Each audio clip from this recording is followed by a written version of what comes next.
صبر یہ ایک ایسا لفظ ہے جسے ہم سب نے سنا ہے، لیکن کیا ہم واقعی اس کی گہرائی کو سمجھتے ہیں؟ اسلام میں صبر کا مطلب صرف مشکل وقت کاٹنا نہیں ہے۔ یہ ایک بہت ہی فعال، ایک طاقتور قوت ہے، ایمان کی، ثابت قدمی کی اور مضبوط کردار کی بنیاد ہے۔ تو چلیں مل کر دیکھتے ہیں کہ یہ فضیلت آخر ہے کیا؟ اچھا، تو اس سفر میں ہم کیا کیا دیکھنے والے ہیں؟ سب سے پہلے ہم صبر کی ایک زبردست مثال دیکھیں گے، پھر سمجھیں گے کہ صبر اصل میں ہے کیا، اس کے الگ الگ پہلوؤں کو جانیں گے، اسے حاصل کرنے کے طریقے دیکھیں گے اور آخر میں بات کریں گے اس کے سب سے بڑے اجر کی۔ صبر کی اصل روح کو سمجھنے کے لیے بہترین طریقہ یہ ہے کہ ایک ایسی کہانی کو دیکھا جائے جو برداشت کی انتہا کو چھوتی ہے۔ تو آئیے تاریخ کی سب سے طاقتور آزمائشوں میں سے ایک کا جائزہ لیتے ہیں۔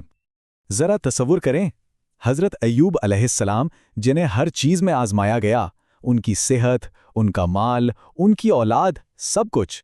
ان کے جسم میں صرف ان کا دل اور زبان ٹھیک رہے جن سے وہ اللہ کو یاد کرتے تھے۔ مطلب انہوں نے سب کچھ کھو دیا لیکن اپنے رب سے تعلق نہیں کھویا، اور یہی ان کے صبر کی بنیاد تھی۔ اور یہ کوئی ایک دو دن کی آزمائش نہیں تھی، 18 سال، پورے 18 سال تک ناقابل تصور مشکلات جھیلیں، لیکن ایک لمحے کے لیے بھی ان کا ایمان نہیں ڈگمگایا۔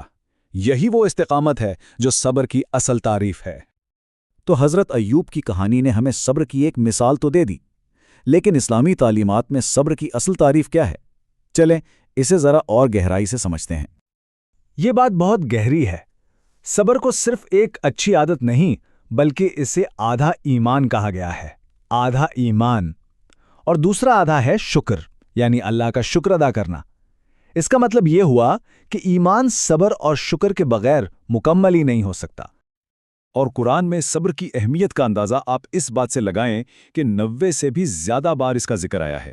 یہ بار بار یاد دہانی اس بات پر زور دیتی ہے کہ یہ تصور اسلامی تعلیمات کے بالکل مرکز میں ہے۔ اور صبر کرنے والوں کے لیے اللہ کے انعامات بھی کوئی عام نہیں ہے۔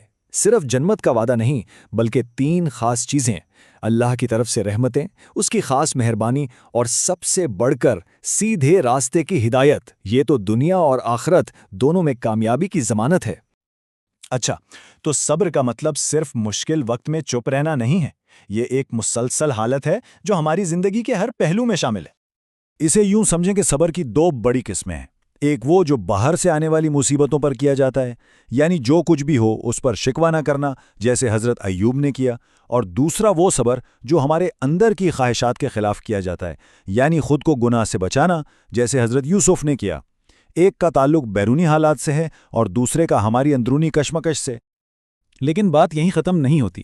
صبر ہماری روزمرہ کی زندگی کا بھی حصہ ہے۔ عبادت پر قائم رہنا، اس کے لیے بھی صبر چاہیے، اور دوسرے لوگوں کی غلطیوں اور ان سے پہنچنے والی تکلیف کو برداشت کرنا، یہ بھی صبر کی ایک بہت اونچی قسم ہے۔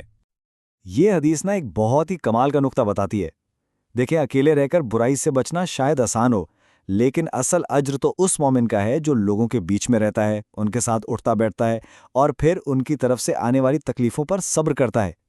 یہ معاشرتی زندگی میں صبر کی اہمیت کو واضح کرتا ہے۔ ٹھیک ہے، ہم نے اس کی اہمیت تو سمجھ لی، لیکن سوال یہ ہے کہ یہ صبر اپنے اندر پیدا کیسے کیا جائے؟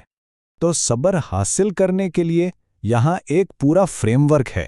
پہلی بات، نیت صرف اللہ کے لیے ہو۔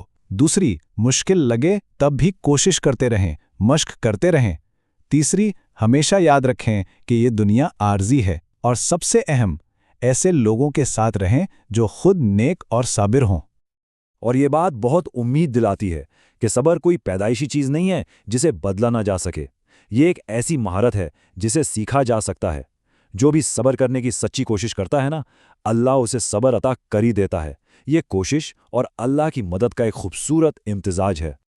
تو چلیں آخر میں دیکھتے ہیں کہ صبر والی زندگی کا سب سے بڑا حتمی انعام کیا ہے۔ اور آخر میں صبر کا اجر قرآن کہتا ہے بغیر حساب، یعنی جس کی کوئی گنتی نہیں، کوئی حد نہیں، کوئی پیمانہ نہیں۔ یہ ایک ایسا انعام ہے جو ہمارے تصور سے بھی باہر ہے، لامحدود اور بے مثال۔ یہ بات ذرا سوچنے والی ہے۔ قیامت کے دن جو لوگ دنیا میں آرام سے تھے، وہ صبر کرنے والوں کا بے حساب اجر دیکھ کر خواہش کریں گے کاش دنیا میں ان کی کھالیں کینچیوں سے کاٹ دی گئی ہوتی۔ یہ تصویر ہمیں بتاتی ہے کہ دنیا کی عارضی تکلیفیں آخرت کے ہمیشہ کے اجر کے سامنے کچھ بھی نہیں۔ تو یہ ہے صبر کی کہانی۔